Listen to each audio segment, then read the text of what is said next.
Hola, mi nombre es Marcia Valdés y junto a mi compañera Rosemary Daza Choque vamos a explicar el tema neumotórax para la materia de Medicina Interna 1 con el doctor Juan Carlos Colque. Primero vamos a empezar con la definición de un neumotórax. Para esto tenemos que recordar que durante la respiración normal los pulmones se expanden y se contraen dentro de la cavidad torácica. Los pulmones van a estar recubiertos por dos capas de tejido que son las pleuras. El espacio entre estas capas se denomina cavidad pleural y va a estar lubricado para que los pulmones puedan deslizarse cómodamente a través de la pared torácica. Entonces, si ingresa aire a esta cavidad pleural o espacio pleural, lo denominamos neumotórax. Esto puede llegar a provocar un colapso pulmonar debido a la acumulación de aire que va a producir una presión excesiva sobre el pulmón. Tenemos diversos tipos de neumotórax. El primero que vamos a mencionar es el neumotórax traumático, que va a ocurrir en relación con la entrada de aire en la cavidad por un traumatismo que puede ser abierto o cerrado, o también puede ser por causa iatrogénica. En el neumotórax traumático, esta lesión puede causar un pequeño desgarro en la superficie del pulmón que permite que el aire entre en la cavidad pleural. Luego tenemos el neumotórax espontáneo, que a diferencia del anterior va a suceder sin ningún traumatismo previo. Podemos diferenciarlo en primario, que no va a estar relacionado con enfermedades pulmonares, y el secundario, que va a ser debido a una complicación de una enfermedad pulmonar, como puede ser un asma, un enfisema o un EPOC. El otro tipo de neumotórax es el hipertensivo o atención. Esta es una complicación grave que ocurre tras un mecanismo valvular que permite la insuflación de aire en la cavidad pleural. Debido a que ingresa el aire, va a estar atrapado y este no va a poder escapar. Va a continuar creciendo una bolsa de aire que puede llegar a comprimir el corazón y los vasos sanguíneos principales hacia el otro lado del tórax. Esto puede producir un desplazamiento con un descenso significativo de la presión arterial. Incluso el paciente puede llegar a presentar un shock hemodinámico. Luego tenemos el neumotórax catamenial, que va a estar en relación con la menstruación. Este aparece en mujeres mayores de 25 años y está habitualmente asociado a endometriosis. Entre la clínica vamos a diferenciar algunos síntomas y signos que se presentan en el neumotórax. Entre los síntomas tenemos dolor torácico agudo en punta de costado, disnea y tos seca. Y algunos signos que podemos mencionar van a ser taquicardia, taquipnea, palidez y también sudoración. Aquí tenemos una clasificación dependiendo del tamaño del neumotórax. Vamos a clasificarlo de dos maneras. Puede ser uno que va a ser en función de la distancia del vértice pulmonar hasta la cúpula de la pared torácica. Entonces aquí hablamos de un neumotórax pequeño cuando el espacio es menor a 3 centímetros y un neumotórax grande cuando es mayor o igual a 3 centímetros. Y luego tenemos la clasificación en función de la distancia de la pleura visceral a la pared lateral del tórax medida a nivel del ilio, en el que un neumotórax pequeño va a ser menor a 2 centímetros y un neumotórax grande va a ser mayor o igual a 2 centímetros. Mi nombre es Rosemary Daza y yo continuaré con la explicación respecto tocando los puntos de diagnóstico, tratamiento y complicaciones. Es importante la realización de un buen examen físico que nos orientará mucho para nuestras sospechas sobre el cuadro correspondiente hablado acerca de neumotórax. Como primer punto que realizamos en un examen físico es la inspección. La inspección sabemos que se divide tanto en una inspección estática como dinámica. En la inspección estática el paciente presentará un tiraje subcostal, habrá una hiperinsuflación y un abeudamiento del lado afectado.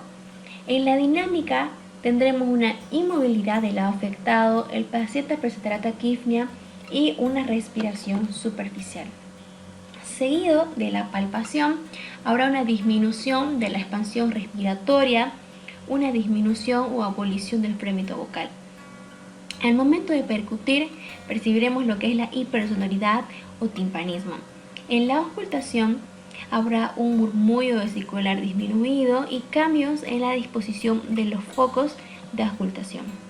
Entonces, al examen físico explicado anteriormente, si nos percibimos dentro de un paciente que presenta esas diferentes alteraciones, Entonces tenemos que solicitar una radiografía de tórax, ya que la radiografía de tórax nos confirmará nuestro diagnóstico. Pero ¿qué observaremos en ella? ¿Cómo sabemos que estamos frente a un neumotórax? Lo que se observa es una zona radiolúcida separada del parénquima pulmonar que va a corresponder a la pleura visceral. Como observamos en estos momentos en la imagen, si vemos ahí la separación que sabemos que corresponde a la pleura visceral. Ahora, dentro de las complicaciones o los tres problemas principales al tratar un neumotórax tenemos las fugas de aire, fracaso en la expiración del pulmón y un edema pulmonar por reexpansión. Ahora, estas fugas de aire suelen deberse a un defecto primario, o sea, ¿qué quiere decir?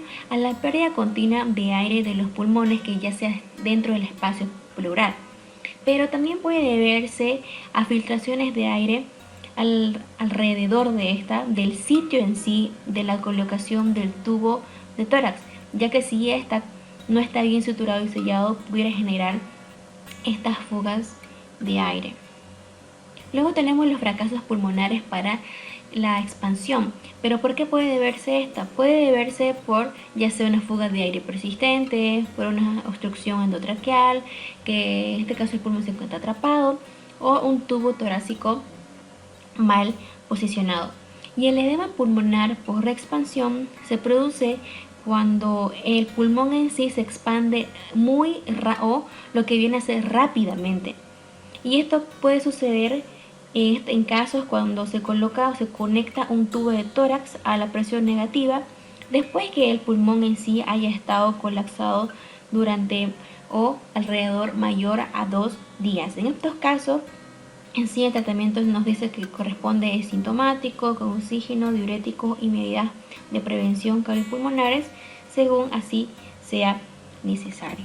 Ahora, el tratamiento. Algo que debemos considerar en el tratamiento es que en sí el tratamiento del neumotórax va a ser o vamos a dirigirlo o va a corresponder en sí al tamaño del neumotórax, si el paciente también es asintomático, sintomático, la extensión y el tamaño. Dentro que debemos considerar algo muy importante en este caso es un neumotórax de atención, ya que esta es una situación de emergencia médica.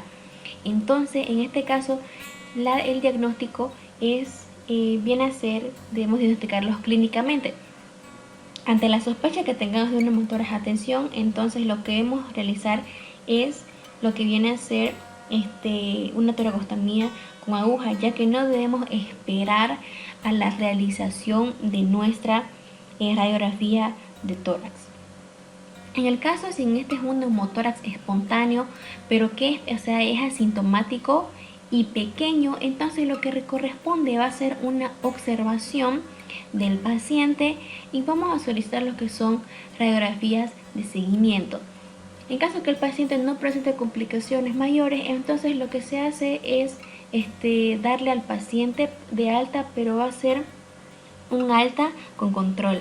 Pero lo que es importante es que los pacientes siempre deben recibir terapia con oxígeno, en este caso hasta que se dispongan los resultados de nuestra radiografía de tórax, que eso es un punto muy importante porque el oxígeno en sí acelera la reabsorción del aire pleural.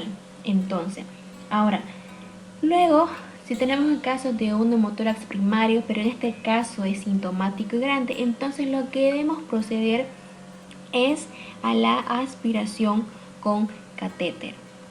Luego, si en este caso son neumotórax secundarios, pero a la vez son traumáticos, entonces debemos realizar una toracostomía con tubo. Entonces, siempre el tratamiento de neumotórax va a ser, depende del tipo, del tamaño y los efectos del neumotórax. Entonces, no debemos olvidar que en este caso, si es un neumotórax de atención, que es una emergencia médica y no debemos esperar hasta nuestra confirmación con nuestra radiografía. Ante la sospecha de un neumotórax de atención, debemos tratar al paciente y debe ser tratado inmediatamente mediante una toracostomía con aguja. Eso sería todo por el tema en respecto que estamos hablando acerca del neumotórax. Muchas gracias.